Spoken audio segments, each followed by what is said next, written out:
नमस्कार. आज आपल्याकडे काही अशी कागदपत्र आहेत जी ख्रिस्ती धर्मातील काही मूलभूत संकल्पनांना अक्षरशः हादरा देतात. ही कागदपत्र म्हणजे बायबलमधील जॉन आणि कॉलसेगर या पुस्तकांवर आधारित एक सखोल अभ्यास आहे. आणि आपला उद्देश आहे येशू ख्रिस्त नक्की कोण आहेत, तारण म्हणजे काय. आणि सगळ्यात महत्त्वाचा प्रश्न म्हणजे फक्त विश्वास ठेवणं पुरेसं आहे की त्यासाठी काही कृती पण करावी लागते. बरोबर. या सगळ्या प्रश्नांची उत्तरे आपण या स्रोतांमध्ये शोधणार आहोत. चला तर मग सुरुवात करूया.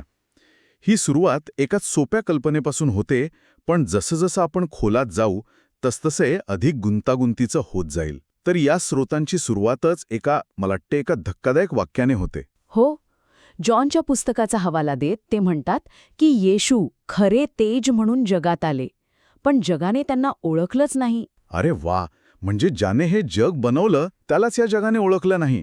ही तर एखाद्या चित्रपटाची कथा वाटते. अगदी. आणि याच नाकारलेपणातून त्यांची ओळख अधिक स्पष्ट होते. या स्रोतांमध्ये येशूंना मसीहा किंवा ख्रिस्त म्हटलं आहे, ज्याचा अर्थ आहे अभिषिक्त व्यक्ती. हो. आणि परंपरेनुसार 3 प्रकारच्या लोकांना अभिषेक केला जायचा, म्हणजे एका विशिष्ट कामासाठी निवडलं जायचं. आणि हे स्रोत म्हणतात की येशू या तिन्ही भूमिका एकट्याने पार पाडतात. अच्छा, त्या 3 भूमिका कोणत्या आहेत? पहिली आहे संदेष्टाची, प्रॉफिट. म्हणजे जो देवाचं सत्य लोकांपर्यंत पोचवतो. ठीक आहे. दुसरी भूमिका आहे राजाची, किंग, जो ते सत्य न मांडणाऱ्यांचा न्याय करतो. आणि तिसरी, जी कदाचित सगळ्यात महत्वाची आहे, ती म्हणजे याजकाची, प्रीस्ट. पण थांबा, या तिन्ही भूमिकांमध्ये एक प्रकारचा विरोधाभास नाही का? कसा? म्हणजे बघा, एकीकडे तुम्ही म्हणता की ते याजक म्हणून क्षमा करतात आणि दुसरीकडे राजा म्हणून न्याय करतात. म्हणजे एकाच वेळी माफी देणारा आणि शिक्षा देणारा. हे कसं शक्य आहे?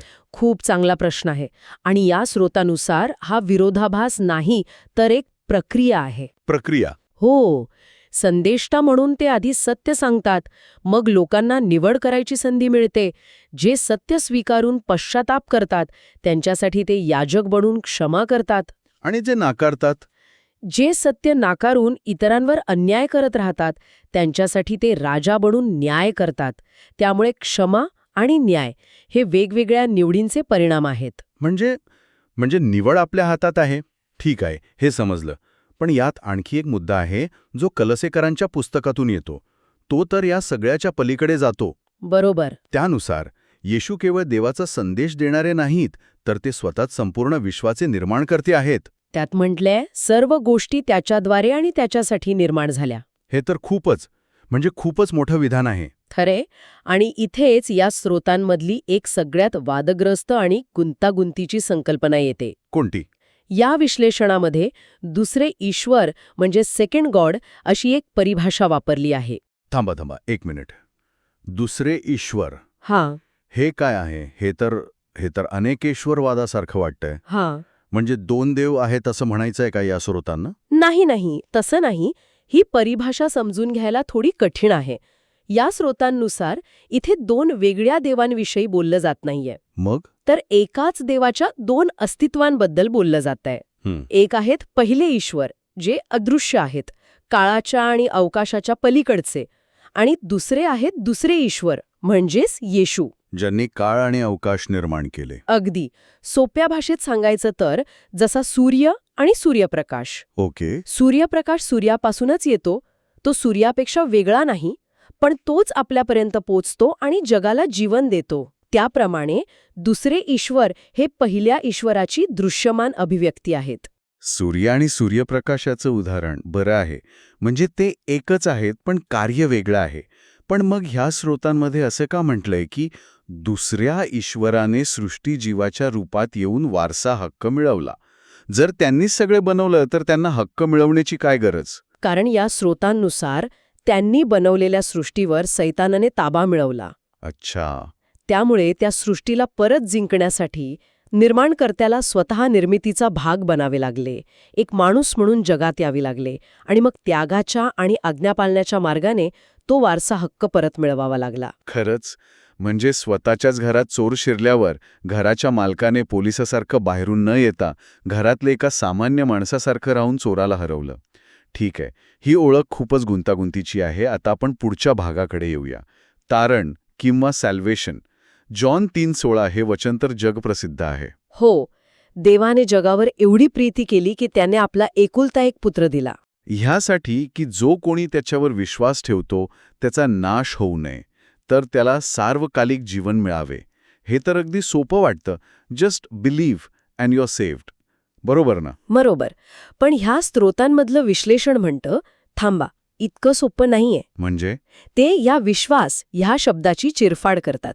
ह्या स्रोतांनुसार विश्वास ठेवणे म्हणजे केवळ हो मी मानतो असं तोंडाने म्हणणं नाही. तर त्या विश्वासाचा पाया आहे पाप सोडून देण्याचा एक पक्का निर्णय घेणे आणि त्यानुसार वागणे. कृतीशिवाय असलेला विश्वास हा खोटा, निरर्थक मानला जातो. म्हणजे माझे थॉट्स अँड प्रेयर्स पुरेसे नाहीत. जर मी मनातल्या मनात खूप विश्वास ठेवतो पण माझं वागणं बदलत नाही तर त्याचा काही उपयोग नाही, असं या स्रोतांचं म्हणणं आहे. अगदी तसंच. या स्रोतांमध्ये एक थेट आणि खरं तर बोचरा प्रश्न विचारला आहे. कोणता प्रश्न? तो प्रश्न असा आहे, जर कोणी पश्चाताप केल्याचा दावा करतो पण आपल्या शेजाऱ्याला तुडवणं सुरूच ठेवतो, तर त्याचा विश्वास खरा मानला जाईल का? आणि उत्तर अगदी स्पष्ट आहे, नाही. हो. विश्वास ही एक मानसिक अवस्था नाही, ती एक कृतिशील निवड आहे जी तुमच्या रोजच्या वागण्यातून दिसायला हवी. हे तर खूपच कठोर आहे. कारण मग इथेच न्यायाचा प्रश्न येतो. जर माझ्या कृतींवरून माझा विश्वास तपासला जाणार असेल तर हा न्याय नक्की कोण, कधी आणि कसा करणार? आणि इथेच या स्रोतांमधली अजून एक गंभीर संकल्पना येते, भेक बोझा देशिम्पान, म्हणजेच महान पांढऱ्या सिंहासनासमोरचा न्याय, ग्रेट व्हाईट थ्रोन जजमेंट. बापरे, महान पांढऱ्या सिंहासनासमोरचा न्याय, हे ऐकायलाच खूप गंभीर वाटतंय. याचा अर्थ काय? म्हणजे कामाच्या ठिकाणी होणाऱ्या परफॉर्मन्स रिव्ह्यूसारखं काहीतरी, पण वैश्विक स्तरावर? तुम्ही अगदी अचूक उदाहरण दिलंय. पण हा असा परफॉर्मन्स रिव्ह्यू आहे जिथे तुमचं संपूर्ण आयुष्य, प्रत्येक लहान सहान कृत्य, प्रत्येक विचार सगळ्यांसमोर एखाद्या चित्रपटासारखं उघड केलं जाईल. बापरे. या स्रोतांनुसार त्या अंतिम क्षणी तुमचा विश्वास खरा होता की खोटा हे सिद्ध करण्यासाठी तुमची कृती हाच एकमेव पुरावा असेल. म्हणजे तोंडी कबुली किंवा केवळ मानसिक मान्यता तिथे चालणार नाही. नाही, तुमचा रेझ्युमे तुमच्या शब्दांनी नाही तर तुमच्या कर्मांनी भरलेला असेल. आणि ज्यांचा परफॉर्मन्स वाईट असेल त्यांचं काय? या स्रोतांचा निष्कर्ष अगदी स्पष्ट आणि भयानक आहे. ते अग्नीच्या सरोवराचा, लेक ऑफ फायरचा उल्लेख करतात. आणि त्यातून वाचण्यासाठी कृतीद्वारे सिद्ध झालेला विश्वासच आवश्यक आहे. ज्या विश्वासाचे रूपांतर चांगल्या कर्मांमध्ये होत नाही तो विश्वास तारणासाठी अपुरा आहे, असे या विश्लेषणाचं स्पष्ट म्हणणं आहे. ठीक आहे. म्हणजे तारणासाठी फक्त विश्वास नाही तर त्यानुसार वागणंही गरजेचं आहे. पण हे वागणं कोणासाठी? देवासाठी. आणि देव आणि येशू यांचं नातं नेमकं कसं आहे? आपण आधी पहिला ईश्वर आणि दुसरा ईश्वर याबद्दल बोललो. त्याबद्दल अजून काय म्हटलंय? हो, हे नातं समजून घेणं खूप महत्वाचं आहे. जॉनच्या पुस्तकात येशू म्हणतात, मी आणि पिता एक आहोत. बरोबर. या स्रोतांमध्ये या वाक्याचा एक विशिष्ट अर्थ लावला जातो. या मांडणीनुसार पहिल्या ईश्वराचं म्हणजे पित्याचं प्रेम हे थेट सृष्टीवर किंवा माणसांवर नाही. एक मिनिट, हे तर खूपच धक्कादायक आहे. म्हणजे या स्रोतांनुसार देवाने बनवलेल्या जगावर किंवा माझ्यासारख्या माणसांवर त्याचं थेट प्रेम नाहीये? तसं नाही. या मांडणीनुसार त्याचं प्रेम फक्त येशूंवर आहे आणि आपण जर येशूंशी जोडले गेलो तरच आपल्याला त्या प्रेमाचा अंश मिळेल. ही मांडणी तर प्रचलित ख्रिस्ती शिकवणीपेक्षा खूप वेगळी वाटतेय. हो, ही मांडणी वेगळी आहे. ह्या स्रोतांनुसार सृष्टी तेव्हाच मौल्यवान किंवा अर्थपूर्ण ठरते जेव्हा ती दुसऱ्या ईश्वराच्या आत असते, म्हणजे त्यांच्याशी एकरूप असते. म्हणजे यातील एक वाक्य तर अक्षरशः थांबून विचार करायला लावणार आहे. ते म्हणतात, काळ आणि अवकाश यांना स्वतःहून देवासाठी काही अर्थ नाही. म्हणजे हे जग, हे ब्रह्मांड, ज्याला आपण आपलं वास्तव समजतो, त्याला देवाच्या दृष्टिकोनातून स्वतःमध्ये काहीच महत्त्व नाही, जोपर्यंत ते येशूंशी जोडलेलं नाही. बरोबर. या विश्लेषणानुसार सृष्टीचं अस्तित्व, तिचं महत्त्व हे दुसऱ्या ईश्वराचा म्हणजेच येशूचा आदर करण्यावर अवलंबून आहे. जो कोणी दुसऱ्या ईश्वराचा विरोध करतो त्याच्यावर पहिला ईश्वर प्रेम करत नाही. हे प्रेमाचं सशर्त स्वरूप दाखवण्यासारखं झालं. तुम्ही तसं म्हणू शकता. याला असं समजा की एका राजाचं त्याच्या मुलावर खूप प्रेम आहे. तो राजा त्या लोकांवरच प्रेम करेल जे त्याच्या मुलाचा आदर करतात. जे त्याच्या मुलाचा द्वेष करतील त्यांच्यावर राजा प्रेम करणार नाही. ओके, म्हणजे सृष्टीचं मूल्य तिच्या निर्माणकर्त्याच्या मुलाशी असलेल्या तिच्या नातेसंबंधावर ठरतं.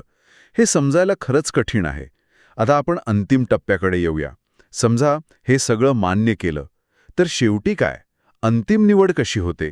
येशू म्हणतात, पुनरुत्थान आणि जीवन मीच आहे. याचा अंतिम अर्थ काय? याचा संबंध थेट अंतिम परिणामाशी आहे. तो वैश्विक परफॉर्मन्स रिव्ह्यू.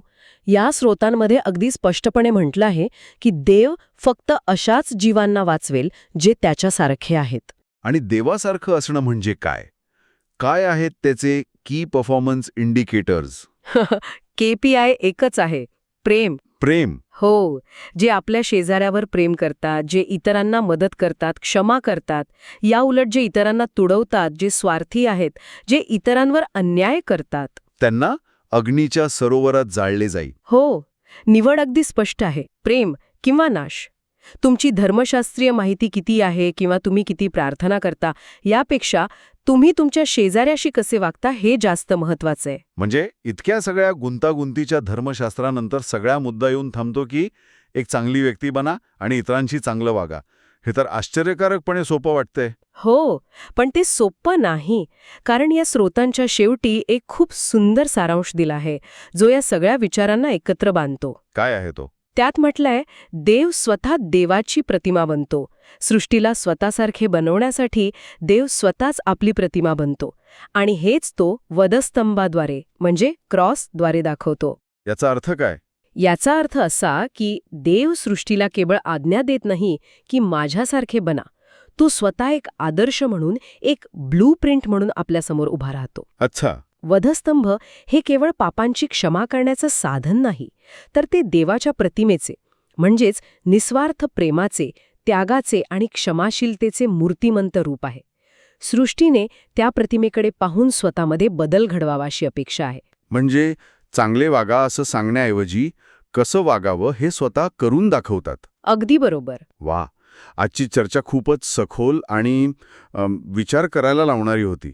आपण एका नाकारलेल्या प्रकाशाच्या कल्पनेपासून सुरुवात केली, विश्वास आणि कृती यांच्यातील कठोर नातं पाहिलं आणि शेवटी देवाच्या प्रतिरूपात बनण्याच्या कल्पनेपर्यंत पोहोचलो. हो, या स्रोतांनी अनेक प्रचलित समजुतींना नक्कीच आव्हान दिलं आहे. आणि जाता जाता एक विचार करण्यासारखा प्रश्न मागे राहतो. कोणता? या स्रोतानुसार बायबल हे केवळ ज्ञान मिळवण्यासाठी नाही, तर सार्वकालिक जीवन मिळवण्यासाठी मार्गदर्शक आहे. पण जर कृती हीच विश्वासाची अंतिम आणि इतकी कठोर कसोटी असेल, तर मानवी जीवनातील चुका, अपयश आणि दुर्बलतेचा या कठोर मागणीशी ताळमेळ कसा घालायचा? बरोबर. माणूस म्हणून आपण सगळेच चुकतो, आपल्याकडून अन्याय होतो, आपण स्वार्थी वागतो. तर मग या कठोर न्यायाच्या चौकटीत मानवी अपयशाला कुठे स्थान आहे? की प्रत्येक चुकीची शिक्षा निश्चित आहे? हा प्रश्न या स्रोतांमध्ये अनुत्तरित राहतो आणि तोच आपल्याला विचार करायला प्रवृत्त करतो.